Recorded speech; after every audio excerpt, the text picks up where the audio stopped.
pushing for new guidelines relating to breast density and mammograms. And Dr. Lisa Larkin is here this morning to help us understand what we need to know, how this helps women's health and communication with our doctors. Good to see you, Dr. Larkin. Great. Thank you for having me back. This is an issue that affects a heck of a lot of women, isn't it? Right, and I think this is a really good move by the FDA and really good news for women. Okay. So this is now a proposal to make changes to how mammogram centers, imaging centers report mammograms to women. Okay. So as we've talked about before, breast density is very important, and now this is a federal mandate to give information to women about their own breast density, which we know is an important risk factor for breast cancer. So I know that often doctors will talk with their patients about their breast density. How does breast density affect a mammogram and getting a good reading? Right, so with newer technology, so there's now 3D mammograms, which take additional pictures of the breast. So in women who have breast density, that may be a preferred technology.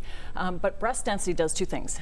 It makes the sensitivity of mammograms for seeing small tumors lower, but it's also an independent risk factor for developing breast cancer. So in using that information, so women knowing their breast density can help us identify women who are at higher risk and develop a personalized screening strategy for them. How will these changes improve communication between healthcare providers and patients? Right, so prior to this FDA guideline, individual states were reporting breast density, and Ohio was one of those states which was telling women. Now this will be a federal mandate, and I think will really improve across the U.S.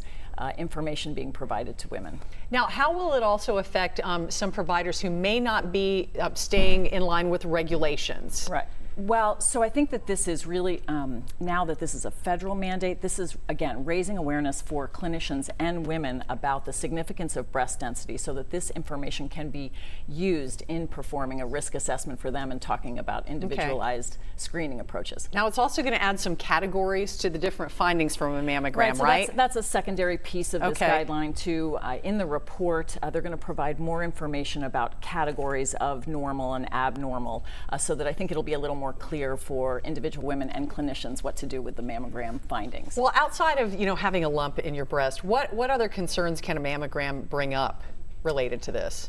Well, so again, we see all kinds of things on mammograms that need to be evaluated, and certainly even when women get recalls, not all of those are related to cancer. But again, the imaging is really the first step to identify abnormalities that need follow-up. Okay, and I guess this is a good time to put in a word for getting your mammogram if you're 40 or 45 or older, so again, right? mammography is still the screening test of choice for women, and although the guidelines are a little unclear about when to start and when to stop, certainly discuss that with your physician. And get your annual mammogram. Yeah, thank you so much, Lisa. Dr. Lisa Larkin. And now here's Tara with the weather. Wearing pink for breast cancer.